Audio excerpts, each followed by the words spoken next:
ஓம். நாம் இந்த 7வது மந்திரத்திலே இருக்கின்ற முக்கியமான சில தகவல்களை பார்த்து கொண்டிருக்கிறோம். இப்பொழுது நாம் பார்க்க வேண்டியது வித்யாசூத்திரம் என்கின்ற ஒரு தகவல். இவ்வாறெல்லாம் இந்த ஒரு மந்திரத்தை பிரித்து பேச வேண்டும் என்று நம்முடைய சம்பிரதாயம் வகுத்து வைத்திருக்கிறது. அதன் அடிப்படையில் இதுபோல நான் மந்திரங்களை பிரித்து பேசுகிறேன். எப்படி நம்முடைய சம்பிரதாயம், நம்முடைய முன்னோர்கள் ஒரு மந்திரத்தில் இருக்கின்ற தகவல்களை முறைப்படுத்தி வரிசைப்படுத்தி சொல்லித்தர வேண்டிய முறையை நமக்கு வகுத்திருக்காள் என்பதை ஆச்சரியமாகத்தான் இருக்கிறது. இந்த மந்திரத்திலே நாம்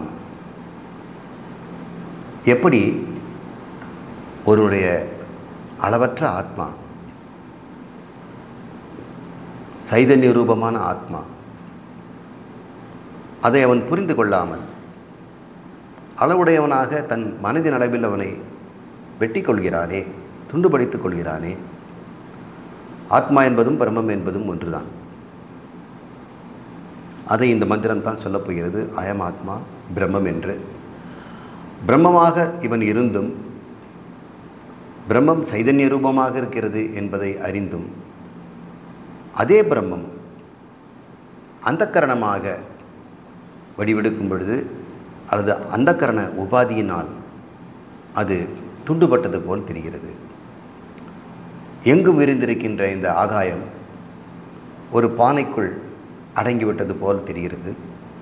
பானைக்கு வெளியே ஆகாயமும் பானைக்கு உள் ஒரு ஆகாயம் இருப்பதாக தெரிகிறது. பானைக்குள் இருக்கிற ஆகாயத்திற்கு எந்த விதத்திலும் வெளியிருக்கின்ற ஆகாயம் வேறுபாடு இல்லை. வெளியே இருக்கின்ற ஆகாயத்தை பிரம்மம் என்றால் பானைக்குள் இருக்கிற ஆகாயத்தை பிரம்மம் என்று தான் சொல்ல வேண்டும். ஆனால் அதற்கு நாம் தனியாக ஆத்மா என்று பெயர் வைத்திருக்கிறோம். பானைக்குள் இருக்கின்ற கடாகாயம் ஆத்மா, அதே ஆகாயம்தான் வெளியே பிரம்மம் என்ற பெயரால் அழைக்கப்படுகிறது. இந்த ஆத்மா, அயம் ஆத்மா பிரம்மம் என்பது தான் இங்கே உபதேசம். அதை நாம் பின்னாடி பார்க்க போகிறோம். இப்பொழுது பானைக்குள் இருக்கின்ற இந்த ஆகாசமானது இப்பொழுது ஆத்மா என்று பெயர் எடுத்துக்கொள்கிறது. இந்த பராகாயம் அளவற்றது, ஆனந்த சுரூபமானது, நிறைவானது, பூர்ணமானது, கிருஷ்ணம் என்று சொல்கிறோம். ஆனால் இங்கே இருக்கின்ற இந்த ஆத்மா, அதே ஆகாயம் குடாகாயம் இருக்கும் பொழுது அனாதி காலத்திலிருந்தே, ஏன்னா குடம் வந்து புதுசாக தோன்றலை, அனாதி காலத்திலிருந்தே இந்த ஜீவன் என்கின்ற சூக்ஷ்ம சரீரம் இருந்து கொண்டிருக்கிறது. இந்த ஜீவன் என்கின்ற சூக்ஷ்ம சரீரத்திலே எப்பொழுதுமே அனாதி காலத்திலிருந்தே இந்த ஆத்மா இருந்து கொண்டிருப்பதனால் அது எப்பொழுதுமே நான் இதுக்குள்ளே இருக்கிறேன் என்றே நினைத்து கொண்டிருக்கிறது. ஏனால் ஆத்மாவுக்கு அறியும் திறன் உண்டு. பிரம்மம் அறிவு சொரூபமானது. இது சரீரத்துக்குள்ளிருந்து சரீரம் வழியாகவே வெளியேறுப்பதையெல்லாம் பார்த்து கொண்டிருக்கும் பொழுது நான் பார்ப்பவன், நான் கேட்பவன், நான் சுவைப்பவன், நான் நினைப்பவன் என்றெல்லாம் தன்னை உலகத்திலிருந்து வெட்டி கொண்டு நான் வேறு உலகம் வேறு என்று பிரிந்துவிட்டது. இரண்டற்ற ஒரே சைதன்யம் இந்த சூக்ஷ்ம சரீரத்தினால் நான் உலகம் என்று இரண்டாக பிரிந்து கொண்டது. அறிபவனாகவும் அறியப்படும் பொருளாகவும் தன்னையே வெட்டி கொண்டது. இதைத்தான் இந்த மந்திரம் சொல்கிறது. பிரம்மம் சரீரத்துக்குள் இருந்து கொண்டு, ஏனென்றால் அது நகம் முதல் உச்சி வரை எல்லா இடத்திலும் பரவி இருக்கிறது என்று சொல்லியிருக்கிறோம். அந்த மாதிரி இந்த சரீரத்திற்குள் இருக்கின்ற சரீரகத புத்திகத ஆத்மா, புத்திக்குள் இருக்கின்ற ஆத்மா என்ன செய்கிறது? பல செயல்களாக இருப்பதனால் அது அனாதி காலத்திலிருந்து முடிவு பண்ணிடுச்சு. நான் அளவற்றவன் அல்ல, சரீரத்தில் ஒரு அளவற்ற உடையவன், எனக்கு தவிர உலகங்களாக இருக்கிறது, உறவினர்கள் இருக்கிறார்கள், மக்கள் இருக்கிறார்கள், அவர்களுக்குள்ளும் தனித்தனி ஒரு ஆத்மா இருக்கிறது என்று நினைக்கிறார். இருப்பது ஒரு ஆத்மா தான். ஆனால் அங்கே உள்ளே இருக்கக்கூடிய சரீரத்தினுடைய பாகுபாடினால் ஆத்மாவும் பாகுபட்டதாக வேறுபட்டதாக தெரிகிறது. தனித்தனி செயல்பாடினால் அது முழுமையற்றதாக ஆகிவிடுகிறது. பசி தாகம் போன்ற பிராண அவஸ்தைகளால் அவன் தன்னை உடம்பென்றே நினைக்கிறான். பிராணத்தில் அவஸ்தை வருது. தண்ணீர் பற்றாக்குறையும் பசியினுடைய உணவு பற்றாக்குறையும் அந்த பிராணனிலே பசியும் தாகமாக ஏற்படும் பொழுது நான் பசி உடையவன், நான் தாகமுடையவன் என்று ஆத்மா நினைத்து கொள்கிறது. அவ்வாறு உடம்பாக அது மாறிவிடுகிறது. பார்ப்பதாலும் கேட்பதாலும் பேசுவதாலும் அந்தந்த இந்திரியங்களுக்கு அளவாக அது சுருங்கி விடுகிறது. இவை அவனது செயல்களால் வந்த பெயர்கள். அவனது அந்த ஜீவனுடைய செயல்களால் வந்த பெயர்கள் தானி கர்ம நாமானி ஏவ என்று இந்த மந்திரத்தில் பார்த்தோம். அந்த செயல்களாகவே தன்னை அவன் புரிந்து கொள்கிறான். இந்த ஆத்மா இந்த சூக்ஷ்ம சரீரத்தில் இருக்கின்ற இந்த பராகாயம் அல்லது ஆத்மா இந்த சரீரம் என்னென்ன செய்தோ அதை நான் செய்கிறேன்னு நினைச்சிது. அதை தான் சொல்கிறேன். அந்த செயலாகவே தன்னை புரிந்து கொள்கிறது. ச யோ அத ஏக ஏக உபாஸ்தே, அவ்வாறு அறிந்து கொள்கிறது. உபாஸ்தே என்றால் அறிந்து கொள்ளுதல்னு அர்த்தம். உபாசனைன்னு ஒரு அர்த்தம் இருக்குது, அதை அடுத்து நம்ம பார்க்க போகிறோம். இப்போது அறிந்து கொள்கிறான். இதனால் அவன் அக்கிறிஸ்தனமாகவே தன்னை முழுமையற்றவனாகவே முடிவு செய்து கொள்கிறான். துண்டு துண்டாகி விடுகிறான். அதை ஏக ஏகேன பவதி என்று அதுவே சொல்லுது. அவன் துண்டு துண்டாக போயிட்டான். நான் ஒரு துண்டு, அவன் ஒரு துண்டு. நான் ஒருவன், என்னுடைய மக்கள் நான் 5 பேர், பிள்ளைங்க 2, பசங்க 3 அப்படின்னு அவன் கணக்கு போட்டுக்கிறான். ஆத்மாவே துண்டாயிடுச்சு. இப்போ சரீரம் தான் வேறு வேறு, ஆத்மா ஒன்று தான். இதனால் இந்த மனம் எப்பொழுதுமே நிறைவற்றதாக இருப்பதனால் தன்னை எப்பொழுதும் நிறைவேறாதவன் என்றே அவன் முடிவு செய்து கொள்கிறான். நிறைவேற்றிக் கொள்வதே வாழ்க்கையாக இருக்கிறான். இவ்வாறு இந்த மந்திரம் நமக்கு எப்படி இந்த சம்சாரம் உண்டானது என்று சொல்லுது. இந்த சம்சாரத்தினால் எப்படிப்பட்ட துன்பங்களெல்லாம் நமக்கு வருகிறது என்று புரிந்து கொண்டோம். இதற்கு என்னதான் வழி? இதிலிருந்து விடுபடும் வழி என்ன? சம்சாரத்துக்கு நீக்கம் என்ன? நீக்கம் என்ன? பிராந்தியினால், குழப்பத்தினால், அனாதி காலத்திலேருந்தே நீ சரீரத்திற்குள் இருப்பதாக. ஏன்னா அனாதி காலத்திலேருந்தே சரீரத்துக்குள்ளே தான் இருக்குது. திடீர்னு ஒரு நாள் உள்ளே போயிருந்ததுன்னா நான் யாருன்னு தெரிஞ்சிருக்கும். நான் அளவற்றவன், தற்காலிகமாக இதில் நுழைந்திருக்கிறேன், இது ஏதாவது நடந்தாலும் எனக்கு ஒரு பிரச்சனை இல்லை என்று அவன் தெரிஞ்சுக்கிறான். பஸ் ஏதாவது கடப்படான்னு ஓடிக்கிட்டு இருக்கிறதுனால நாம் அந்த பஸ்ஸை வச்சு நடுங்குறோம்லே. அப்போது நமக்கு ஒரு நடுக்கம் ஏற்படுது. நான் குலுங்குகிறேன், ஆடுகிறேன் என்று அவன் நினைக்கிறான். ஆனால் இது ஆட்டமெல்லாம் பஸ்ஸுது. பஸ்ஸுக்கு வெளியே இருக்கும்பொழுது அப்படி இல்லை. பஸ்ஸுக்குள்ளே நுழைஞ்ச உடனே பஸ்ஸினுடைய ஆட்டமாக அவனுக்கு சேர்ந்து வந்துடுது. ஆட்டோவில் போகும்போது ஆட்டோங்கிறதே ஆட்டம்னு வச்சுக்கோங்க. அப்புறம் இறங்கின பிறகு ஆட்டமெல்லாம் அடங்கிடுது. யாருடைய ஆட்டத்தையோ தன் மீது என்று பார்க்கின்ற நிலை போல் இந்த ஆத்மா உள்ளே ஆட்டோக்குள்ளே போய் வெளியே வந்ததுன்னா பூர்ண அறிவோடு உள்ளே போச்சு. இந்த ஆட்டமெல்லாம் நமது இல்லை, வண்டி இதுன்னு தெரியுது. பூர்ண அறிவோடு வெளியே வந்துடுச்சு. இவனுக்கு பிரச்சனை இல்லை. பிறந்ததுலேருந்தே ஆட்டோவோட பிறந்தவன் ஒருத்தர் இருக்கிறான். அவன் ஆட்டோ விட்டு இறங்கவே இல்லை. அவன் என்ன நினைப்பான்? நம்ம எல்லாரும் விடுது என்ன மாதிரி தான் ஆடிக்கிட்டு இருப்பாங்க போல் இருக்கு அப்படின்னு நினச்சிக்கிறான்.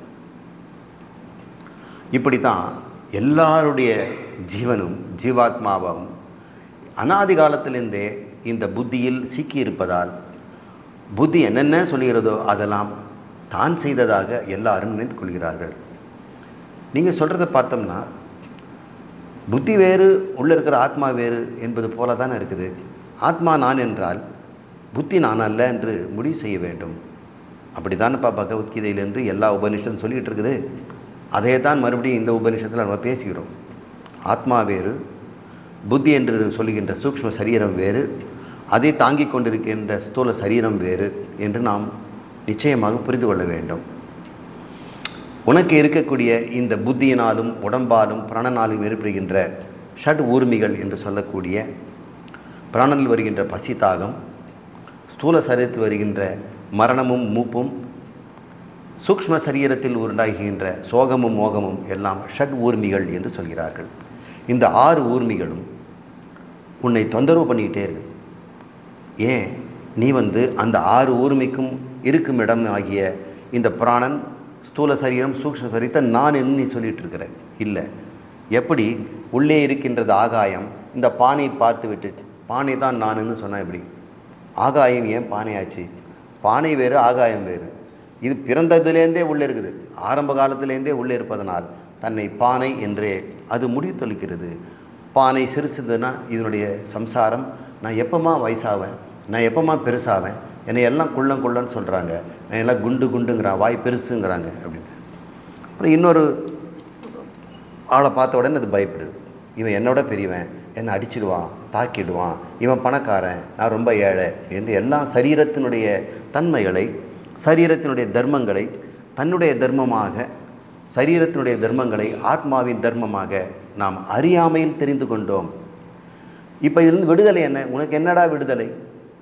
அறியாமையில் தானடா நீ அது மாதிரி நினச்சிக்கிட்ட. நீ ஒழுங்காக தெரிஞ்சுக்க. என்ன ஒழுங்காக தெரிஞ்சுக்கணும்? நான் ஆத்மா, நான் அளவற்றவன், அழியாதவன், மாறாதவன், ஆனந்த ஸ்வரூபம்னு தெரிஞ்சுக்க. எனக்கேன் தெரியல. எனக்கே தெரியலன்னு ஆராய்ச்சியெல்லாம் பண்ணாத. எல்லாருக்கும் தெரியல, ஆரம்ப காலத்துலேயும் தெரியல, அனாதி காலத்துலேயும் தெரியல. அதனால் ஏன் இதை மாதிரி ஆத்மாவுக்குள்ளே அது போய் சிக்கிச்சு, ஆத்மா புத்தியில் போய் சிக்கிச்சு, ஏன் இது மாதிரி சம்சாரமாச்செல்லாம் ஏன் என்ற கேள்விக்கு இங்கே பதில் இல்லை. ஏனென்றால் இது தொடங்கியிருந்தால் பதில் உண்டு. அறியாமைக்கு தொடக்கமே இல்லாததனால் ஆரம்ப காலத்திலிருந்தே எல்லாரும் தவறான முடிவில் தான் இருக்கிறார்கள். நீ உன்னுடைய தவறான கருத்தை விட்டுவிட்டு நேர்மையான கருத்துக்கு வா. இதுதான் பிழைக்கிற வழி, இதுதான் மோட்சத்திற்கு வழி, உனக்கு நிரந்தர ஆனந்தத்திற்கு இதுதான் வழி. இப்படி சொல்லுவது இந்த வித்யா சூத்திரம். 4வது தகவல் இந்த மந்திரத்தில். அதுக்கடுத்தது இந்த வித்யா சூத்திரத்தினால் உண்டாகின்ற பலனை பற்றியும் இந்த மந்திரம் சொல்லும். இப்பொழுது 4வது வித்யா சூத்திரத்தை பற்றிய வியாக்கியானத்தை நாம் பார்ப்போம். ஆத்மா இத்தியேவ உபாசித என்று இந்த மந்திரத்தில் வருது. இது பெரிய மந்திரம், காலையில் நான் படித்து காமிச்சேன், அதில் ஒரு பகுதி இது. இதன் பொருள் ஆத்மா என்றே, ஆத்மா இத்தியேவ உபாசித, இதை புரிந்துகொள் என்று அர்த்தம். ஆத்மா இத்தியேவன ஆத்மாவென்றே இந்த பிரம்மத்தை புரிந்துகொள். இத்தியேவன என்ன அர்த்தம்? ஆத்மாவென்றே இதை என்றார். இதை என்றது எதை சொல்லுது? பிரம்மத்தை. எது தோற்றுவதற்கு முன்னாடி ஆசித், அக்ர ஆசித்துன்னு ஆரம்பிச்சதோ மந்திரம், அந்த பிரம்மம், அவ்யாக்கிருத பிரம்மம், அந்த பிரம்மத்தை நான் என்று நீ தெரிந்துகொள். ஆத்மா என்றால் நான். ஆத்மாவென்றே அந்த பிரம்மத்தை நீ தெரிந்துகொள். அந்த பிரம்மம், அந்த பிரம்மம்னா ஏதோ கடவுள் படைச்சாருன்னு அல்லப்பா, அந்த பிரம்மம் தான் நீ. அப்போ நான் படைச்சேங்கிறீங்களா? ஆமாம். ஏன் அந்த விஷயம் தெரியல, விடு, தெரிஞ்சுக்கோ, நீ தான் படைச்ச. நான் படைச்சேன்னா எதுக்கு படைத்தேன்? அதான் உனக்கு தெரியலன்னு சொல்கிறல்ல. தானே படிச்சுட்டு நீயே தெரியலன்னு என்கிட்ட கேட்டுட்ருக்கிற. ஒன்றும் தெரியாத எப்படி படைச்சிருக்க முடியும்? இப்போ நீ யாருன்னு தெரிஞ்சுக்க, அப்புறம் நீ படைச்சியா இல்லையான்னு பின்னாடி கேள்வி. அதுதான் ஆத்மா என்று முதலை, இந்த ஆத்மாவென்று அந்த பிரம்மத்தை தெரிந்து கொள். அந்த எது ஒன்று இங்கே இந்த பிரபஞ்சம் தோன்றுத்து கொண்டு இருந்ததோ அதுதான் என் நான் என்று தெரிந்து கொள். உபாசிதன தெரிந்து கொள் என்று இந்த மந்திரம் சொல்லுதுங்க. இதனால் என்ன பயன் எனக்கு? அத்தரகி ஏதே சர்வம் ஏகம் பவந்தி. அவ்வாறு அவன் அறிந்து கொள்வதனால் அவன் அனைத்தையும் விளங்கி கொண்டவனாக ஆகிறான், அனைத்தையும் அறிந்தவனாக ஆகிறான், அனைத்தும் ஒன்று என்றே புரிந்து கொள்கிறான். ஏகம் பவந்தி. என்ன ஒன்றுன்னு தெரிஞ்சுக்கிறான்? நான் என்று எதை நான் சொல்லி கொண்டிருக்கிறேனோ அதுதான் உனக்குள்ளும் இருக்கிறது, எல்லா மிருகங்களுக்குள்ளும் இருக்கிறது. ஆமைக்குள்ளும் மீனுக்குள்ளும் எது இருக்கிறதோ, நான் என்று மீன் நினைத்தால் அது இந்த பிரம்மம் தான். அவ்வாறு எல்லாவற்றும் ஒன்றே இருக்கிறது என்று விரிந்து கொள். அதை அணைந்து கொண்டால் அனைத்தும் அறிந்ததாக ஆகிவிடும். ஆத்மா இத்தேவ உபாசீத அத்திர ஹி ஏதே சர்வம் ஏகம் பவந்தி. அத்திர என்றால் அதனால், சர்வம் ஏகம் எல்லாம் ஒன்றே என்று அவன் உபாசித புரிந்து கொள்கிறான். இது பேர் வித்யாசூத்திரங்கள். இதனால் நிறைவற்ற மனத்தை நிறைவடை செய்கின்ற உபாயமாக நாம் புரிந்து கொள்ளலாம். கண்களுக்கு பார்க்கும் சக்தியை மனம் தருகிறது இல்லையா? கண்ணு பார்க்குதானே, மனம் தான் பார்க்குது. மனம் ஒரு சக்தியை கண்ணுக்கு கொடுக்குது, அதனால் கண் பார்க்க முடிகிறது. மனம் என்ன நினைக்குது? நான் பார்க்க மாட்டேன்னு ஒன்று கண் அது இமையை மூடிடுது. இமையை மூடுறது யார்? கண்ணா மூடிக்குது. கண்ணு பார்க்கணும்னு நினச்சா கூட மனம் சொல்லும் ஷட் அப்படின்னு சொல்லும். இப்போ மனம் தான் கண்ணை திறக்கிறது, மூடுகிறது. கண்ணே திறந்து மூடும்னு சொன்னால் நம்ம கண்ட்ரோலில் இருக்காது. எப்போ திறக்கணும்னு பார்த்துட்டு இருக்கணும். ரேஷன் கடை எப்போ திறக்கிறாங்க, நம்ம சீமெண்ணெய் வாங்கலாமா, சர்க்கரை வாங்கலாமான்னு. இப்போ கண்ணு திறக்கிற வரைக்கும் நம்ம காத்திருக்கணும் இல்லையே. கண்ணினுடைய செயலை நாம் கட்டுப்படுத்துகிறோம். கண்ணுக்கு பார்க்கின்ற சக்தியையும் காது கேட்கின்ற சக்தியையும் மனம் தருகிறது. ஓ, மனம் அவ்வளோ பெரிய ஆளா? மனதிற்கு கண் மூலம் அறிகின்ற சக்தியையும் காது மூலம் கேட்கின்ற சக்தியையும் புரிந்து கொள்கின்ற சக்தியும் மனதுக்கு யார் தந்தது என்றால் அது ஆத்மா தருகிறது. அந்த ஆத்மா தான் பிரம்மம். ஆத்மாவுக்கு என்ன இருக்கிறது? அதுக்கு அறிவுணர்வு இருக்கிறது. ஓ, அப்போது ஆத்மாவுக்கு அறிவுணர்வு யார் கொடுத்தது? கண்ணுக்கு மனம் தந்தால், மனதிற்கு ஆத்மா தந்தால், ஆத்மாவுக்கு யார் தந்தது? ஆத்மாவுக்கு யாரும் தர வேண்டிய அவசியமில்லை. அதனுடைய சொந்த பொருள் அது. அது ஸ்வயம் பிரகாசம். அது தன்னுடையது. மீதி எல்லாம் கடன் வாங்கி செய்து கொண்டிருக்கிறது என்று புரிஞ்சுக்கணும். சூரிய ஒளிக்கு தண்ணீரை வெப்பப்படுத்துகிறது, உலகத்தை பிரகாசப்படுத்துகிறது. அதை பயன்படுத்தி நம் மின்சாரம் செய்து நம்ம மோட்டார்லாம் ஓட்டிக்கிறோம், தண்ணீர் பம்பு பயன்படுத்தி கொள்கிறோம், ஃபேன் ஓடுது, ஏசி வேலை செய்கிறது, சமையல் பண்ணுகிறோம், எல்லாம் பண்ணுறோம். அங்கே இருக்கின்ற ஒரு ஸ்டவ்வுக்கோ அல்லது ஒரு கிரைண்டருக்கோ அல்லது வாஷிங் மிஷினுக்கோ சக்தியை கொடுத்தது யாருன்னா மின்சாரம்ங்கிறோம். மின்சாரக்கு அந்த சக்தி யார் கொடுத்தது அப்படின்னு சொன்னால் மின்சாரத்துக்கு கொடுத்தது வந்து சூரியன். சூரியனுக்கு யார் அந்த சக்தி கொடுத்ததுன்னா அது சொந்தம். அது யாரும் ஒருத்தர் கொடுக்கல. யாராவது ஒருத்தர் கொடுத்தாருன்னா நான் இனிமேல் கொடுக்க மாட்டேன்னு எடுத்துகிட்டு போயிடுவாங்க. அது சொந்த பொருளை செலவு செய்கிறது. ஆத்மா அதுபோல் புத்திக்கு பிரகாசத்தையும் மனசுக்கு பிரகாசையும் கொடுத்த உடனே புத்தியும் மனசும் சேர்ந்து கொண்டு உணர்வையும் அறிவையும் இந்த உலகத்திலிருந்து புலன்கள் வழியாக இந்திரன் வழியாக பெற்றுக்கொண்டிருக்கிறது என்று புரிந்து கொள். அந்த மாதிரி இருக்கின்ற உனது ஆத்மா அறிவுணர்வாகி இருக்கின்ற ஆத்மாதான் பிரம்மமும் ஒன்றே என்ற அறிவு என்று சொல்கிறது. அத்தரகி ஏதே சர்வம் ஏகம் பவந்தி, இரண்டும் ஒன்றே என்று தெரிந்து கொள். இதனால் என்ன ஆகும்? நீ இனிமேல் நான் என்று எதை குறிப்பிடுகிறாயோ அது அளவற்றது, அது சுயம் பிரகாசமானது, தன் சொந்த அறிவுணர்வு உடையது. அது கண் வழியாக பார்த்ததுனால கண்ணாக மாறிடுதோ, காது வழியாக கேட்டதுனா காதளவு குறைஞ்சி போச்சோன்னு பயவிடாதே. கண் மூடினாலும் காது கேட்காமல் போனால் மனம் இல்லாவிட்டாலும் நீ இருந்து கொண்டே இருப்பாய். உன்னுடைய தயவால் தான் மனம் வேலை செய்கிறது. உன்னுடைய தயவால் தான் மனம் வேலை செய்து கண்களை வேலை வாங்குகிறது. எனவே உன் தயவால் தான் உலகமே இருக்கிறது. உலகமே பார்க்கப்பட்டதாக ஆகிறது.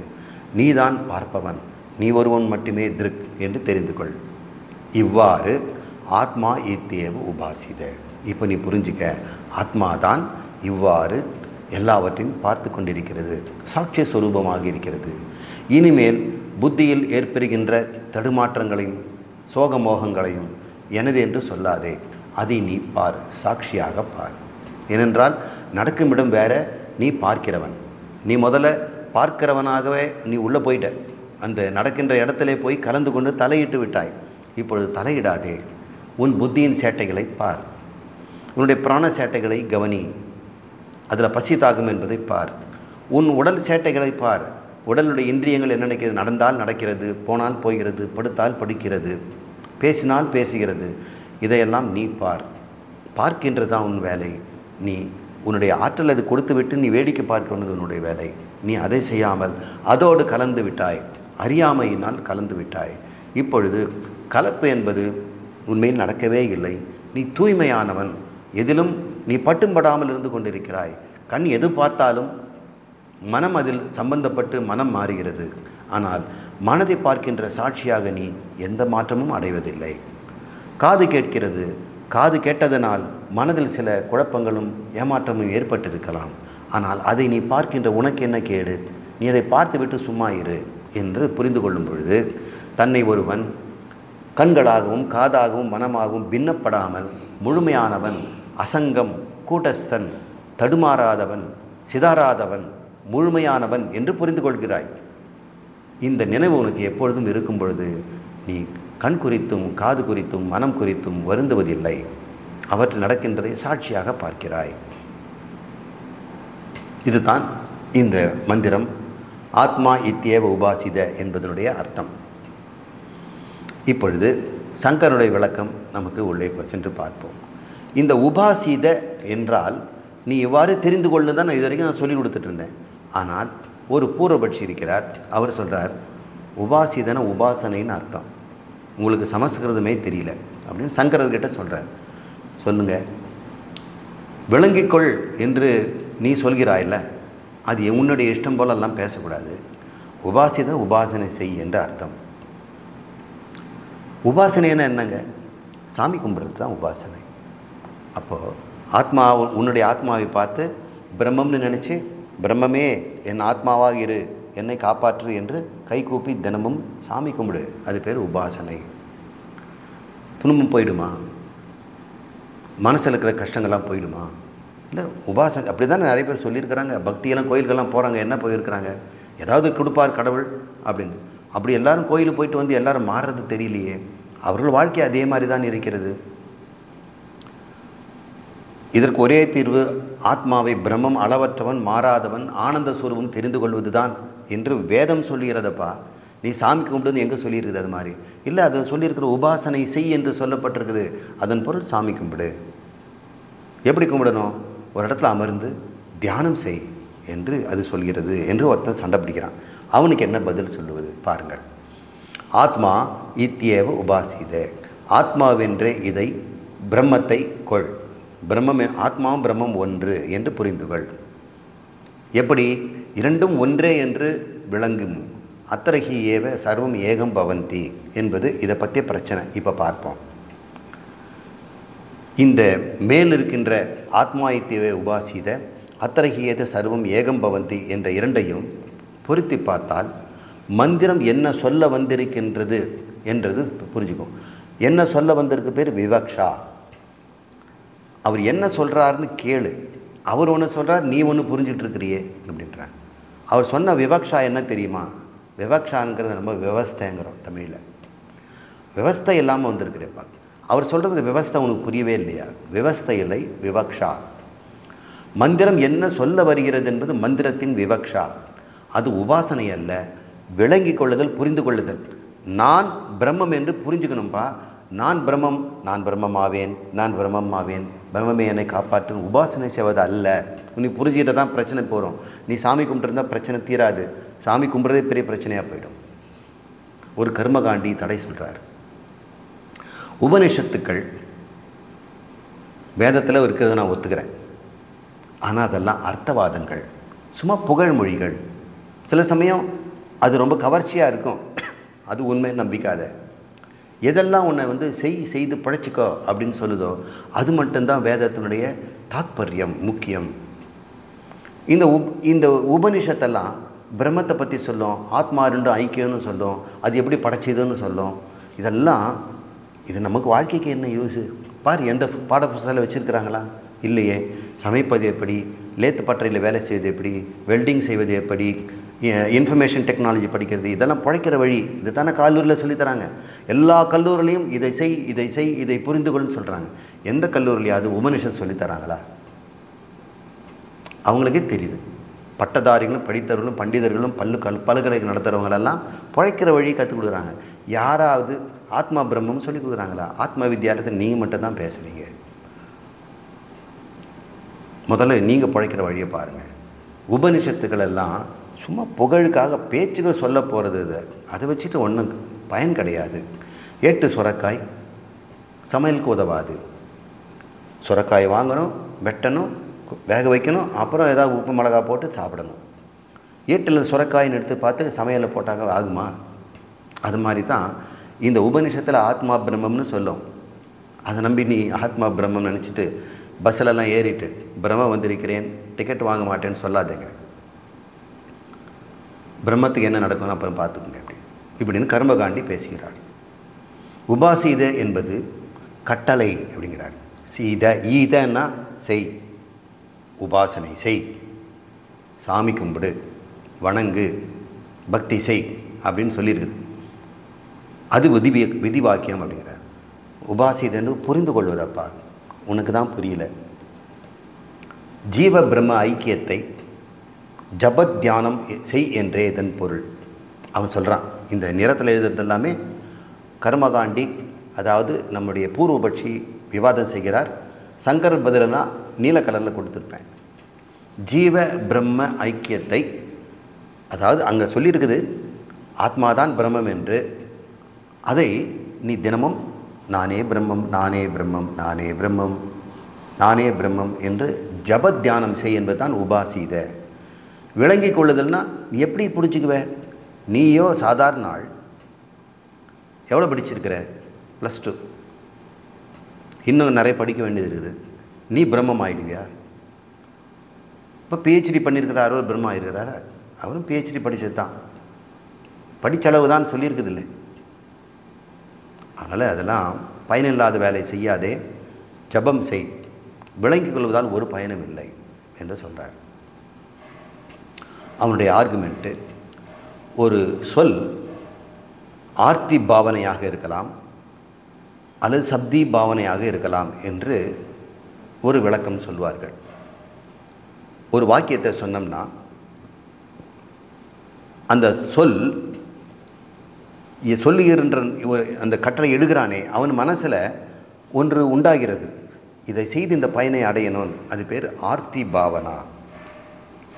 அதை ஒருத்தன் கேட்குறான், அவன் சொல்கிறத அவன் கேட்கும்பொழுது ஐயோ இதை நான் செய்தாகணும் அப்படின்னு அவன்கிட்ட ஒரு எண்ணம் உண்டாகிறது, அது பேர் சாப்தி பாவனா, சப்த பாவனா. அது சாப்தி பாவனாங்கிறோம். இப்போது முதலாளி கட்டளை இடுறார், அவர்கிட்ட இருக்கிற சொல்லுடைய வாக்கியத்தினுடைய சப்தம் என்ன? ஆர்த்தி பாவனா. ஆத்மா ஈத்தியேவ உபாசீத அப்படின்னு சொல்கிறார். அப்போ அவருடைய விவக்ஷா என்ன? ஆர்த்தி பாவனா. நீ தனிமையில் அமர்ந்து நானே பிரம்மம் என்று ஜபம் செய் என்று அர்த்தம். அப்போ நீ கேட்குற, உன் காதில் சப்தம் விழுது, உன்னுடைய சப்தி பாவனா என்ன ஆகுது? இவ்வாறு வேதம் சொல்லியிருப்பதனால் எனவே நான் ஜபம் செய்ய வேண்டும். இப்படி தான் இந்த வேதம் முழுக்க ஆர்த்தி பாவனையில் நிறைய சொல்லுது. நாம் அதை சாப்தி பாவனையில் எடுத்துக்கிட்டு வாழ்க்கையில் வாழ வேண்டும். எப்படி அதை உபாசித பண்ணுறது பார்த்தோம் சொன்னால், எப்படி அதை பாவனை செய்வது, எப்படி நாம் பிரம்மமாக பாவனை செய்வது? பாவனையெல்லாம் வேண்டாப்பா, நீ தான் பிரம்மம். இங்கே மந்திரம் அப்படி பாவனை செய்யும் தான் சொல்லிடுது. உபாசிதன உபாசீனம் பாவனைன்னு அர்த்தம். எப்படி பாவை செய்வது? கிம் பாவையேத், எதை பாவிப்பது? கேன பாவையேத், எதனால் பாவனை செய்வது? கதம் பாவையேத், எப்படி பாவனை செய்வது? அதாவது இந்த உபாசனையை எதை உபாசிக்க வேண்டும், எதனால் உபாசிக்க வேண்டும், எப்படி உபாசிக்க வேண்டும் என்று விளங்கிக் கொள்வது தான் முக்கியமே தவிர நீ நினைக்கிற மாதிரி ஐக்கியம் உண்மை என்று எங்கேயுமே சொல்லப்படவில்லை. உபாசித என்பது ஒரு கர்மத்தை தூண்டும் செயல். எதை செய்யணும் அப்படிங்கிறது கிம், ஆத்மாவை என்று புரிந்து கொள். ஏன்னா அதில் சொல்லிடுது ஆத்மா ஏவ. கேன, எதனால், மனத்தை கொண்டு உபாசனை செய். கதம், சமதபங்களுடன், சமதமம் என்று சொல்லக்கூடிய சமதபாதி ஷட்கம் என்ற மன தூய்மையுடன் அமர்ந்து தியானம் செய்தால் உனக்கு நிறைய பலன் கிடைக்கும். இங்கே நிறைய பலன்கள்லாம் ஒன்றுமே சொல்லலையே, நீ பிரம்மம்னு தானே சொல்லுது, அதுக்கு மேலே பலன் என்ன கிடைக்கும்? நீ இதில் கிடைக்கும், அதில் கிடைக்கும், இவ்வளோ கிடைக்கும்லாம் பேசிகிட்டு இருக்கிற அப்படின்னு நம்ம எவ்வளோ பேசினாலும் அவன் சொல்லுகிறான், உபாசீதை என்பது ஆத்மாவை கிம் கேன மனதை கொண்டு சமதமாதி ஷட்கம் என்ற முறையிலே ஒரு இடத்துல அமர்ந்து ஜபம் செய். சங்கரர் சொல்கிறார், ஓ இந்த ஆத்மாயேவ உபாசீத என்ற சொல் நீ செயல் ஆர்வத்தை தூண்டுவதாக இருக்கிறதா இல்லை புரிந்து கொள்ளும் ஆர்வத்தை தூண்டுவதாக இருக்கிறதான்னு கொஞ்சம் யோசனை பண்ணி பாருங்கள். என்ன சொல்கிறீங்க? இந்த கத்திரிக்காயை வேக வைத்து அதில் வேண்டிய பொருளெல்லாம் மசாலாலாம் சேர்த்து எண்ணெய் ஊற்றி வதக்கி சாப்பிடுவாயாக என்று சொல்லும் பொழுது உன்னை செய்து பாரு என்ற ஆர்வத்தை தூண்டுது இல்லையா? அது சொல்கிறத பார்க்கும் பொழுது இதை விளங்கி கொண்டு ஆனந்தப்படுன்ற மாதிரி இருக்குதா? இல்லை, நல்லா புரியுது இல்லை? இப்போ ஆத்மா நீ என்று, பிரம்மம் நீ என்று உபாசீத என்று சொன்னால் இதுக்கு நீ என்ன செய்யணும்? கத்திரிக்காய் உனக்கு வேறு, சாம்பாருக்கு இருந்ததுன்னா உனக்கு பசி அடங்கும், அப்போ நீ செய்யலாம். நீ ஏற்கனவே பிரம்மம்னு சொல்லுது, உன்னை செய்ய சொல்லுதா புரிஞ்சுக்க சொல்கிறதா? புரியலையா? நீ ஏற்கனவே பிரம்மமாக இருக்கிற அறியாமையினால் நீ ஆத்மா என்றும் அது விண்டுபட்ட ஆத்மா என்றும் கேட்பவன் பார்ப்பவன் நினைப்பவன் என்று துண்டுபட்ட ஒரு தனி மனித ஆத்மாவாக என்று நினைத்து கொண்டிருக்காதப்பா. உன்னை செய்ய சொல்லி சொல்லுதா, புரிஞ்சிக்க சொல்லுதா? உன் கஷ்டம் இப்படிப்பட்டதாக இருக்கிற தம்பி, நீ புரிஞ்சிக்க அப்படின்னு சொன்னோம்னா, அவன் என் கஷ்டம் இப்படி போக்குவதற்கு ஏதோ சொல்லியிருக்கிறாருங்க, அதனால் நான் தோப்புக்கரணம் போட்டுட்ருக்கிறேன்னு ஒருத்தன் போட்டுட்டு இருந்தால் நான் என்ன பண்ணுறது?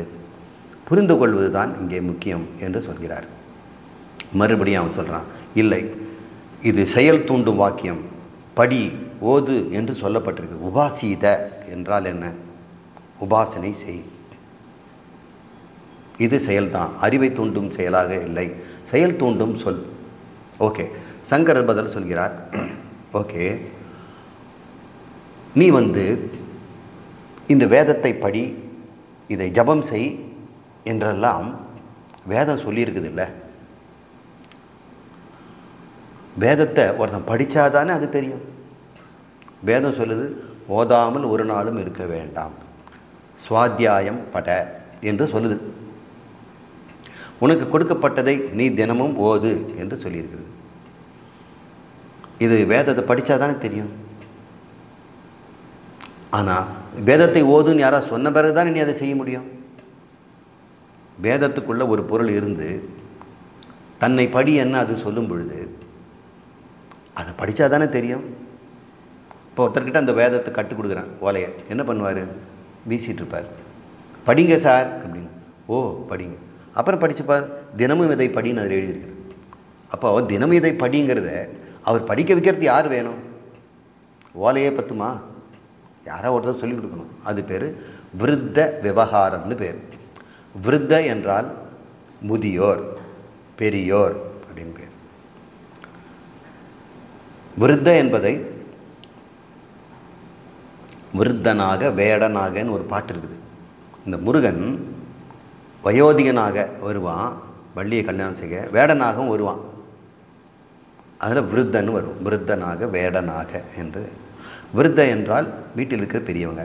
அவங்க சொல்லி கொடுத்து நிறைய விஷயம் நம்ம தெரிஞ்சுக்கிறோம். அதுக்கப்புறம்தான் அந்த விஷயம் வேதத்தில் இருக்குதுன்னு தெரியுது. அப்போ வேதமே உங்களுக்கு எல்லாத்தையும் சொல்லிக் கொடுக்கல. உங்களுக்கு முன்னாடி வேதத்தை படித்தவர்கள் சொல்லி கொடுத்துருக்குறாங்க. அவங்களுக்கு எப்படி படித்தாங்க? அவங்க முன்னாடி படித்தவங்க சொல்லிக் கொடுக்குறாங்க. அப்போ முதல்ல படித்தவன் யார்? அவனுக்கு எப்படி தெரிஞ்சது? அது நமக்கு ஆரம்பம்லாம் தெரியாது. இது எல்லாமே வேதத்தை படி என்பதை நம்முடைய விருத்த விவகாரத்திலிருந்து தான் தெரிந்து கொள்கிறோமே தவிர, வேதத்தை ஒருவன் படித்த பிறகு இதை படிக்கிறான் என்று யாரும் சொல்ல முடியாது. அது விருத்த விவகாரம் அப்படின்னு. ஆத்மாவை படி என்று விருத்த விவகாரம் சொல்லுதா இல்லை வேதம் சொல்லுதா அப்படின்னு கேட்குறோம்.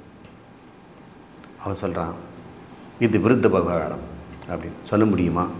ஏனென்றால் எங்கேயுமே பெரியவர்கள் நீ பிரம்மம்னு சொன்னதா தெரியல. வேதத்தை படித்து உள்ளே போனவர் தான் தெரியுது.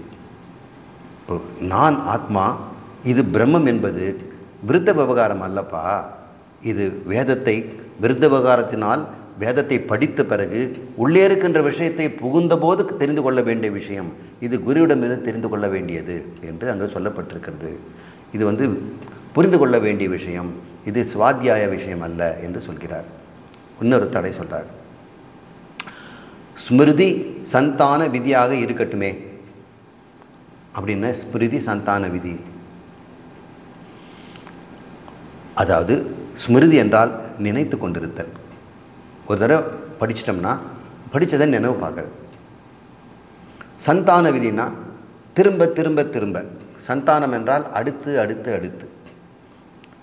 சந்தான பாக்கியம் அப்படின்னு கேட்டோம்னா அடுத்து ஒரு குழந்தை வேண்டிங்கிற பாக்கியம். என்னுடைய தலைமுறை என்னோட நின்றக்கூடாது. எனக்கு அப்புறம் ஒரு குழந்தை பிறந்து அவனுக்கு ஒரு குழந்தை பிறந்து அவனுக்கு இப்படி போனால் என் தலைமுறை வளரணும். இது பேர் சந்தானம்னு பேர். சந்தானம் என்றால் தொடர்ச்சி. ஸ்மிருதி சந்தானம் என்றால் நினைவு தொடர்ச்சி. தினமும் இது நினைத்து கொண்டிரு, நான் பிரம்மம் நான் பிரம்மம் நான் பிரம்மம் என்று ஒரு நாளைக்கு ஒரு 100 தடவையாக நினைச்சுப்பார். இதுதான் ஸ்மிருதி சந்தான விதி. அப்படி சொல்லப்பட்ட ஒரு மந்திரமாக இருக்கட்டும் அப்படின்னு எடுத்துக்கலாமே.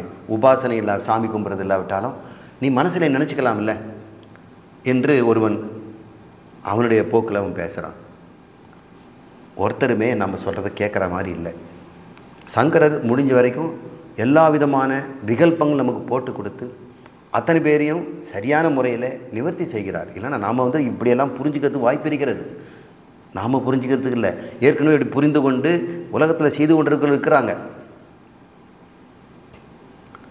பகவத்கீதையை படித்து அது உபனிஷத் சாராம்சமாக இருக்கிறது. உபனிஷத்துன்ற பெரிய பசுவில் பாலை கறந்து நமக்கு இந்த இந்த இந்த கண்ணன் பாலை கறந்து சுவையாக ஊட்டி நமக்கு கொடுக்குறாரு. நமக்கு பசு தான் கிடைச்சிருக்குது, பால் மடி எங்கன்னு தெரியல, இவர் கறந்து கொடுக்குறார். அப்படிப்பட்ட பகவத்கீதை அதை புரிந்து கொண்டு மனதை மாறி விடுபட்டவனாக சோகமோகங்களை விடுபட்டு இருக்கணுங்கிற விட்டுட்டு அது ஒரு பூஜை மந்திரமாக ஹோமகுண்டத்தில் வச்சுக்கிட்டு ஓதி கொண்டிருப்பவர்கள் இருக்கிறாங்க. அதில் என்ன பயன் கிடைக்கின்றான்? படித்து பிரம்மமாகிறது பயனா, இல்லை மனப்பாடம் பண்ணிக்கிட்டு அந்த ஹோமத்தில் பண்ணிக்கிட்டு அதில் அல்பமாக ஏதாவது பயன் கிடைக்கும்? அதுலேயும் கிடைக்கும். மல மந்திரங்களை பயன்படுத்தி உனக்கு தெரிஞ்ச பகவத்கீதையும் ஓதிக்கிட்டு இருக்கலாம். அப்போ தெய்வங்களுக்கு பகவத்கீதை நீ சொல்லிக் கொடுக்குற. தெய்வங்கள் தானே அந்த அக்னியை எடுத்துகிட்டு போகணும். எங்கேயாவது பகவத்கீதை என்ன ஹோமம் பண்ணுன்னு சொல்லியிருக்குதா? அவரே சொல்லலை. அப்படிப்பட்ட மக்கள்லாம் இங்கே இருக்கும் பொழுது அவர்கள் இப்படியெல்லாம் நமக்கு சொல்லுவார்கள். அவனுக்கு கொஞ்சம் கூட நான் பிரம்மம்னு ஒத்துக்கொள்வதற்கு ஆசை இல்லை. இதன் மூலம் ஏதாவது பிரம்மம் எனக்கு ஏதாவது கொஞ்சமாவது சலுகை கொடுக்குமான்றதுக்காக அவருக்கு ஐஸ் வைக்கிறதுக்கு இப்படியெல்லாம் மந்திரம் பண்ணணும் அப்படின்னு அவன் நினச்சிக்கிறான். அந்த அல்ப புத்தி இன்னும் அல்பமாக மாறிட்டு. நான் ஆத்மா, சங்கரர் சொல்கிறார், நான் ஆத்மா, நான் பிரம்மம் என்பது தினமும் நினைத்து கொண்டிருக்க வேண்டிய விஷயம் இல்லைப்பா அப்படின்னு சொன்னான். ஒருவன் கண்ணாடி முன் நின்று நான் மறந்துவிடக்கூடாது, நான் ஆண், நான் ஆம்பளை, பாரு என்ன மீசை இருக்குது, எனக்கு தாடி இருக்குது, நான் ஆம்பளை, நான் ஆம்பளை நினச்சிக்கிட்டே இருப்பானா? ஏன் நினைக்கிறேன் சார்? அவன் தான் ஆம்பளையாச்சே சார். அதைத்தான் சொல்கிறேன். நீ பிரம்மம், நீ தினமும் நினச்சிக்கிட்டே இருக்கணுமா? இது நினைத்து கொண்டிருக்க வேண்டிய ஸ்மிருதி சந்தான விதி இல்லைப்பா. புரிஞ்சுக்கிட்டு இனிமேல் நினைக்காத அளவுக்கு நீ அதுவாக ஆகிட வேண்டிய விஷயம். அது தெரிஞ்சுக்க. தன்னை ஒருவன் எதற்காக தினமும் வேறு ஒன்றாக நினைக்க வேண்டும்? நான் பிரம்மமாக இருப்பேன், நான் பிரம்மமாக இருப்பேன். அப்போ ஒருத்தன் தியானம் பண்ணி நான் எலியாக இருப்பேன், நான் பூனையாக இருப்பேன் அவன் நினச்சிட்டு இருப்பானா? அவனாக இருக்கணும் தானே. அது தியானம் பண்ண வேண்டிய விஷயம் இல்லை. தன்னை அவன் புரிந்து கொள்ள வேண்டும். இத்தனை நாள் என்னை அல்பமாக நினைத்தேன், இனிமேல் நான் பூமா என்று அவன் தெரிந்து கொள்ள வேண்டும். அவன் தன் சொரூபத்தை தெரிந்து கொண்ட பிறகு அது தானாகவே வெளிப்படும். ஏன்னா அவன் இனிமேல் தெரிஞ்சுக்கிட்டான். எப்படி? உன்னுடைய டெலிஃபோன் எண் போல நீ ஒரு முறை 2-3 முறை படுத்தினா அதுக்கப்புறம் டெலிஃபோன் தினமும் என்னுடைய டெலிஃபோன் நம்பரு என்னன்னு நினைவுபடுத்திக்கிட்டே இருப்பீங்களா? இல்லை, தேவையில்லை. ஒரு முறை தெரிந்து கொண்டால் இது என் நம்பர்னு தெரிஞ்சு போச்சுன்னு சொன்னால் அதுக்கப்புறமா நம்ம இன்னொருத்தர் நம்புகிறோங்கிறது அந்த பயமோ அல்லது சந்தேகமே இருக்காது. எப்பொழுது வேண்டுமானாலும் அது வெளிப்படும். என்னை பிரம்மம் என்று உரிந்து கொண்ட பிறகு இனிமேல் வாழ்க்கையில் எந்த பிரச்சனை ஏற்பட்டாலும் இந்த பிரச்சனைகள் எல்லாம் என்னிடத்தில் இல்லை. இது இருக்கின்ற இடம் இந்த சரீரமாக இருக்கலாம், இந்த மனமாக இருக்கலாம், இந்த பிராணனாக இருக்கலாம். நான் இந்த பிராணனோ இந்த சரீரமோ இந்த மனமோ அல்ல, நான் இந்த மூன்றுமே அல்ல என்று அவன் வேண்டும் பொழுது அவனுக்கு நினைவு வரும். என்னால் இதை ஜபம் பண்ணுற விஷயம் இல்லை.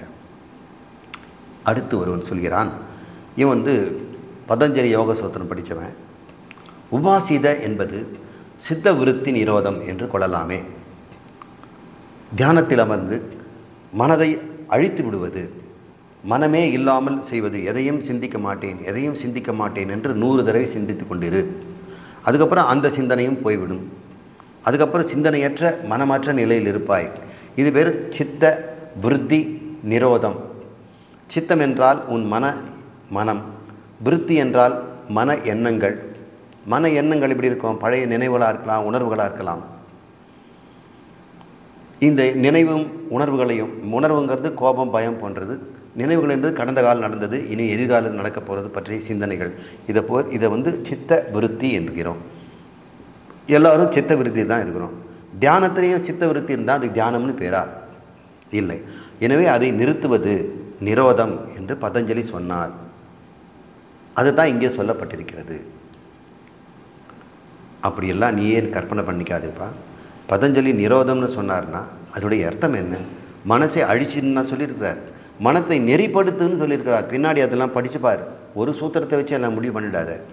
ஒரு பிரகரணத்தில் ஒரு சொல் வந்ததுன்னா அந்த பிரகரணம் என்றால் நூல், அந்த நூலுக்கு முன்னாடி என்ன சொல்லியிருக்கிறது, இந்த சொல்லப்பட்ட வாக்கியத்துக்கு பின்னாடி என்ன சொல்லப்பட்டிருக்கிறது சேர்த்து தான் அந்த சொல்லினுடைய அர்த்தத்தை புரிஞ்சுக்கணும். அதை மட்டும் கட் பண்ணி எடுத்து நீ கட் அண்ட் பேஸ்ட் பண்ணிவிட்டு இதுக்கு அர்த்தத்தை நீ கொடுக்க முடியாது. அங்கே என்ன இடத்துல எங்கே சொல்லப்பட்டது என்று புரிந்து கொள்ள வேண்டும். ஒருவன் யானையின் மேல் உட்கார்ந்து கொண்டு கோலை கொடு என்று சொன்னால் யானை அடக்குகின்ற அந்த குச்சிக்கு பேர். ஒரு குயவன் பானையெல்லாம் செய்துட்டு இருக்கும்போது கோலை கொடு என்று அதே வார்த்தையை சொன்னால் அவன் பானையை சுற்றுவது அந்த சக்கரை சுற்றுறதுக்கு கோலாக இருக்கலாம். ஒரு டீச்சர் எட்ரா அந்த கோலை அப்படின்னு சொன்னார்னா அவர் 2 அடி வைக்க போகிறாரு அப்படின்னு அர்த்தம். கண் தெரியாதவர் ஒருவர் கோலை கொடுன்னு கொடுத்தா அதுக்கு வேறு அர்த்தம். ஒரே வாக்கியம் கோலை கொடு, ஆனால் இடத்துக்கு ஏற்று நம்ம பொருள் புரிந்து கொள்வது போல இங்கு உபாசித என்பதை நாம் அப்படி புரிந்து கொள்ள முடியாதப்பா. அவர் நிரோதம் என்றால் மனதை வெட்டு நிறுத்து என்று சொல்லவில்லை. மனத்தை ரஜோகுணத்திலிருந்தும் தமோகுணத்திலிருந்தும் நிறுத்தி சத்தோகுணத்திற்கு கொண்டு போ, அது பேர் நிரோதம், நெறிப்படுத்துதல் என்று பொருள். தமோகுணம் வந்துடாமல் பார்த்துக்கணும். தியானம் பண்ணும் பொழுது தூங்கி விழுந்துடக்கூடாது, அது தமோகுணம். ரஜோகுணங்கிறது எப்போ தியானத்தை நிறுத்திக்கலாம், போதும் போல் இருக்கே, 5 நிமிஷம் ஆயிருக்குமா, மற்றவங்களாம் எழுந்துட்டாங்களா, இப்படி ஓரக்கண்ணில் பார்த்துட்டு மற்றவங்களாம் என்ன உட்காந்துருக்காங்க, என்ன ஒரு பண்ணலாம். இந்த மனம் சதா நேரமும் எப்பொழுது தியானத்தில் வெளியே போகலான்னு பார்க்கிறது. இது ரஜோகுணம். இந்த 2த்தையும் நெறிப்படுத்தி சத்துவகுணத்தில் கொண்டு சென்று ஒரு சம விருத்தியில் கொண்டு போ என்று தான் அங்கே பதஞ்சலி சொல்லியிருக்கிறார். நீ அதையாவது புரிந்து கொள். இது தியானம் என்று நீ எடுத்துக்கொண்டாலும் நீ விளங்கிக் கொள்ளுதல் என்று தான் புரிந்து கொள்ள வேண்டும். எனவே உபாசித என்பது சித்தத்தை அழித்தல் அல்ல, அந்த மாதிரியும் சொல்லவில்லை. இது உபாசனை பக்தி செய் சாமி கும்பிடுன்னு இல்லை, மனதை அழி என்றும் சொல்லவில்லை. அப்புறம் இன்னொருத்தர் சொல்கிறார், இங்கே பாருங்கள், நான் பிரம்மங்கிற நீ எப்படியோ புரிஞ்சுக்கிட்டீங்க. நீங்கள் என்னமோ உங்கள் வாத்தியார் சொல்லி கொடுத்தாரு, நீங்கள் புரிஞ்சுக்கிட்டீங்க, படிச்சு போங்க. அந்த அறிவினால் உங்களுக்கு என்னங்க யூஸு? வெறும் அறிவால் என்ன பயன்? தியானம் செய்தால் தான் கிடைக்கும். கர்ம அபாவே பல அபாவே. கர்ம அபாவேன்னா இல்லாவிட்டால், கர்மம் இல்லாவிட்டால் பலனும் இல்லை, எந்த பலனும் இல்லை. சரி, ஆட்டோமொபைல் ரிப்பேரிங் கற்றுக்கிட்டு வந்துட்டிங்களா, படிச்சிட்டிங்களா? படிச்சிட்டேன் சார். இந்த கார் நிற்கிது, அது ஸ்டார்ட் ஆக மாட்டேங்குது, சரி பண்ணி கொடுங்க. அறிவை நீங்கள் செய்தால் தானே கிடைக்கும். அப்போ உங்களுக்கு சம்பளம் வேணும்னா நீங்கள் அதை சரி பண்ணி கொடுங்க. அதுபோல் ஆத்மாவை பிரம்மம் என்று அறிந்து கொள் அப்படின்னு நீங்கள் தெரிஞ்சுட்டா கூட அதனால் என்ன யூஸு? இங்கே வாங்க, இந்த ஆத்மா கொடுத்துருக்குற இதை பிரம்மமாக்கி கொடுங்க அப்படின்னு சொன்னால் நீ என்ன பண்ணுவ? அது பிரம்மமாக்குறது என்ன பண்ணுவோம்? பாலிஷ்லாம் போட்டு பளபளன்னு ஆக்கி பிரம்மம் அப்படின்னு கொடுப்பணும் இல்லையா? அதையாவது செய். வெறும் படிப்பறிவு ஒன்றுங்க பயனில்லைப்பா. இன்றைக்கி பார்த்து படித்து விட்டு எத்தனை பேர் வேலை வெட்டி இல்லாமல் இருக்கிறாங்க. படித்தில்லாத பட்டதாரிகள் எவ்வளோ இருக்கிறாங்க. படித்த பட்டதாரிகள் அவங்களுக்கு எங்கே வேலை இருக்குது? வேலையில்லா பட்டதாரிகள் இருக்கிறாங்களே. அது மாதிரி அந்த டிகிரியில் நீயும் உபனிஷத் பட்டதாரி என்று போய் வேலை இல்லாமல் நிற்காத அப்படின்னு சொல்கிறாங்க. உண்மைதான். 99.9% நீ சொல்லுவது உண்மை. சங்கரர் ஒத்துக்கிறார், பாடம் உண்மை, ஐ அக்ரி. ஆனால் இது மற்ற எல்லா விஷயத்துக்கும் பொதுவும். ஒருவன் தவறான அறிவினால் துன்பப்படுறான்னு வைங்க, அவனுக்கு என்ன செய்ய சொல்கிறேன்? ஒரு பையன் கணக்கு போட்டுட்ருக்கிறான், தப்பாக ஒரு இடத்துல நம்பர் எழுதிட்டு அது 6 அல்லது 3 தெரியாமல் போட்டு குழம்பிட்டு ரிசல்ட் வரலன்னு கற்றுக்கிட்டு இருக்கிறான். அவனை போய் பக்தி செய், ஜபம் செய், ஃபார்முலாவை சொல்லிக்கொண்டே இரு, நான் கணக்கில் புலி ஆவேன் என்று நினைத்து கொண்டே இரு, அல்லது தோப்பு கரணம் போடு, சித்த விருதி நிரோதம் செய், பதஞ்சலி இதெல்லாம் பண்ணாக்கா அவனுக்கு பிரச்சனை தீருமா? சார் தயவுசெய்து கணக்கு வரல சார், எப்படி போட்டால் வரும்னு ஒரு தடவை சொல்லிக் கொடுங்க சார், நான் பழச்சிக்கிறேன்பா. அவனுக்கு குழப்பத்தினால் பிராந்தியினால் ஒரு துக்கம். அவன் நினச்சிட்டு இருக்கிறான், அந்த டெலிகிராமில் வந்திருக்குது, தாத்தா சீரியஸ், உடம்பு சீரியஸ், உடனே வா. அந்த காலத்தில் இப்படி வரும். அதை போஸ்ட்மேன் உங்கள் வீட்டில் கொடுத்துட்டார். அவர் குழம்பி போய் கொடுத்துட்டார். இந்த முதல் வீட்டு ராமநாதனுக்கு பதிலாக கடைக்கோடி ராமநாதன்கிட்ட கொடுத்துருக்கணும். தெருக்கடைசியில் ஒரு ராமநாதன் இருக்கிறார், அவர் ரொட்டி கடை வச்சுருக்கிறார். அவர் கொடுக்க வேண்டிய டெலகிராம் இவர்கிட்ட கொடுத்துட்டார். இவர் அதை பார்த்துட்டு ஐயோ எங்கள் தாத்தா போயிட்டாரான்னு அழுதுட்டுருக்கிறார். இவருடைய துக்கம் இது பிராந்தினால. அப்போ என்ன பண்ணணும்? அந்த கடைக்கோடி ராமநாதன் சார் டெலகிராம் எங்களுக்கு வந்துருக்குது, நீங்கள் மாற்றி வாங்கிட்டீங்க, நீங்கள் கவலைப்படாதீங்க, உங்கள் தாத்தா ஒழுங்காக தான் இருப்பார் போல் இருக்கு, நான் போயிட்டு வரேன்னு போவார். இவனுக்கு பிராந்தியினால் துக்கம் ஏற்பட்டால் பிராந்தி நீக்கத்தினால் தானே அவனுக்கு நிம்மதி. அந்த பிராந்தி நீக்கம் அறிவினால் வருமா செயனால் வருமா? அறிவினால் வரும். அதற்கு கர்மம் உதவாது, பிராந்தியின் நீக்கம்தான் உதவும். அதற்கு அறிதல் தான் துணை. நான் ஆத்மா என்ற அறிவு தான் அனாத்மாவை நான் என்கிற பிராந்தியிலிருந்து நீக்கும். உடல், மனம், பிராணன் போன்றதெல்லாம் அனாத்மாக்கள், நீ அல்லாதவை. அதை நான் என்று நினைத்து கொண்டிருப்பது பிராந்தியினால். இப்பொழுது நீ பிராந்தி நீக்கத்தினால் அதில் அனாத்மாவாகிய உடல், பிராணன், மனம் மூன்றையும் நான் அல்ல என்று தெரிந்த பிறகு உடலுக்கு எது வந்தால் உனக்கு என்ன, பிராணனுக்கு எது வந்தால் உனக்கு என்ன, மனதுக்கு எது வந்தால் எனக்கு என்ன என்று நீ வாழ்வாய். அப்படி இருந்தால் நான் என்ன, அப்போது நான் செத்து போயிடுவேனே.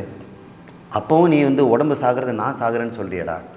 உடம்பு செத்தா உனக்கு என்ன சார்? பசி தண்ணிக்கு யார் தான் தம்பா? பிராணன் தான் நீ இல்லையே. அந்த பிராணன் தண்ணி வேணும்னா அது குடிச்சுக்கோங்க நீ போ என்று ஒருவன் தெரிந்து கொள்ள வேண்டும். நான் என்கின்ற பிராந்தி அனாத்மாவிலிருந்து நீங்கி ஆத்மாவில் நிலை பெறும். இது தாண்டா இங்கே சொல்லப்பட்டது. இன்னொரு தடை, உபாசித என்பதில் ஈத என்று ஒரு கடைசி வார்த்தை வருது. அதன் பொருள் செய். எனவே உபாசனை செய், தியானம் செய் என்று அவன் சொல்கிறான்.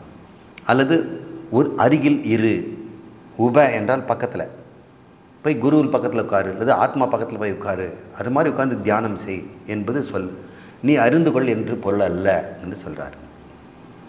ஒரு சொல்லின் பொருளை சங்கரர் பேசுகிறார். அந்த எந்த பிரகடனத்தில் எந்த இடத்தில் இருக்கிறது, நான் சொன்னாலே கோலை கொண்டு வா என்று, அதுபோல் உபாசிதைங்கிறது எங்கே சொல்லப்பட்டிருக்குதுன்னு பாருங்கள். அவ்வாறு புரிந்து கொள்ள வேண்டும். கர்ம பிரகடனத்தில் இருந்தால் நீங்கள் தாராளமாக செய்யுங்க, உபாசிதைங்கிறது அர்த்தம். ஆனால் இதுவே ஞான பிரகடனத்தில் வருகிறது, உபநிஷத்தில் வருகிறது. இங்கே செயலுக்கு இடமில்லை, நீயே அர்த்தவாதம் முன்னாடியே சொல்லிட்ட, மறுபடியும் எதுக்கு செயல் நீ என்று சொல்லிட்டு இருக்கிற? நீயே உபநிஷத்தை வெறும் அர்த்தவாதம் சும்மா படிப்புன்னு சொல்லிட்டு போகிறீங்க, புரிஞ்சிக்க வேண்டிய விஷயம்னு சொன்னேன். இப்போ நீ என்ன சொல்கிற? அது கர்மம் செய்யன்னு சொல்கிற. அப்போ நீ கர்மகாண்டத்தில் கொண்டு போய் போடுறியே, நீ சொல்லுறதுக்கு உனக்கே முரணாக தெரியவில்லையா? இத்யேவ உபாசித, இது பிரம்மம் என்றே நீ நினை, ஆத்மாவை பிரம்மம் என்று நினை என்று இவ்விதத்தில் அறிந்து கொள் என்று தான் சொல்லப்பட்டிருக்கிறது. இவ்விதத்தில் செய் என்று எங்கே சொல்லப்பட்டிருக்கிறது? உபாசிதன்னா செய்யின்னா இங்கே நீ புரிஞ்சுக்கிற. அது உடல் பூராவும் இருந்தது. இந்த மந்திரத்தில் முன்னாடி என்ன சொல்லியிருக்கிறோம்? அந்த பிரம்மம் நகநுனி வரை உடல் பூராவும் இருக்கிறது. இருந்தும் தனித்தனி செயல்களால் துண்டுபட்டது போல தெரிகிறது அப்படின்னு சொல்லிச்சா? எது? இந்த ஆத்மா உடல் பூராக இருக்கிறது. இந்த உடலில் செய்கின்ற செயலால் நான் அந்தந்த செயல் செய்வதாக துண்டுபட்டதாக இருக்கிறது. ஆனால் அப்படி நினச்சிக்காத, அது பிரம்மம் என்று தெரிந்து கொள்ளுன்னு தான் இங்கே சொல்லியிருக்கிறது. அப்போ புரிந்து கொள்ள வேண்டித்தான் பாக்கி அந்த முழு வேத மந்திரத்தையும் நீ பார்த்தினா தெரியும். உபாசித என்பது செய்தல் அல்ல, அறிதல் என்று. ஆத்மா நிர்விகாரி, அது துண்டு துண்டாக போகாது, இரண்டற்றது. இவ்வாறு புரிந்துகொள். உடம்பு துண்டு துண்டாக இருக்கலாம், மனம் துண்டு துண்டாக போகலாம், பிராணன் துண்டு துண்டாக இருக்கலாம். பிராணன் எதையாவது ஒன்று செய்ய ஜீரணம் பண்ணும்போது அது ஒரு சமானனாக இருக்கலாம், அல்லது மலம் கழிக்கும்போது அபானனாக இருக்கலாம். அதெல்லாம் ஏதாவது பண்ணிக்கிட்டு போட்டோம், அது விகாரிகள். இது உள்ளே இருக்கின்ற ஆத்மா நிர்விகாரி, அது வெறும் சாட்சி. அதுக்கு ஏண்டா இந்த பிரச்சனையெல்லாம்? அது கிடையாது என்று புரிந்துகொள் என்று தான் சொல்லப்பட்டிருக்கிறது. அது உடல் முழுக்க பரவி இருக்கிறது, உடலில் என்னென்னவோ நடக்கிறது, அதனால் அது அந்தந்த செயல் செய்வது போல தெரிகிறது. ஆனால் அது அப்படி அல்ல, அது இரண்டற்றது என்று நீ புரிந்துகொள் என்று இத்தியேவ உபாசித, இவ்வாறு புரிந்துகொள் என்று தான் சொல்லப்பட்டிருக்கிறது என்று இதை நாம் நிறைவு செய்கிறோம். இதில் நாம் என்ன பார்த்தோம் என்றால், நம்முடைய சம்பிரதாயம், ஆச்சாரிய பரம்பரை கைவிடாமல் வேதத்தில் இருக்கிற உபனிஷத்தில் ஒவ்வொரு சொல்லையும் எவ்வளோ ஆழமாக சிந்தித்து குழப்பம் வராமல் நமக்கு கை கொடுத்திருக்கிறார்கள். அப்படி கொடுப்பதனால்தான் அத்வைத சித்தாந்தம் இன்று வரை நிலைக்கிறது. அனைவரும் இதை புரிந்து மோட்சம் அடைகிறார்கள். இல்லைன்னு சொன்னால் துவைதம் நிலைப்படும், யாருக்கும் மோட்சமும் இருக்காது. அத்வைதத்தினால் தான் மோட்சம் என்று புரிந்து கொள்ள வேண்டும். நம்முடைய சம்பிரதாயம் சங்கருடைய பரம்பரை. என்னுடைய முன்னோர் இந்த ஆச்சாரியர்கள் குருபரானந்தரும் தயானந்த சரஸ்வதியும் அவர்களுக்கு முன்னாடி இருந்தவர்களும் அவர்கள் எப்படி போதனை செய்து ஒவ்வொரு வார்த்தைகளையும் எப்படி புரிந்து கொள்ள வைத்தார்களோ அதை பின்பற்றித்தான் இந்த சம்பிரதாயமும் வருகிறது. இதை நீங்களும் கடைபிடிக்க வேண்டும்.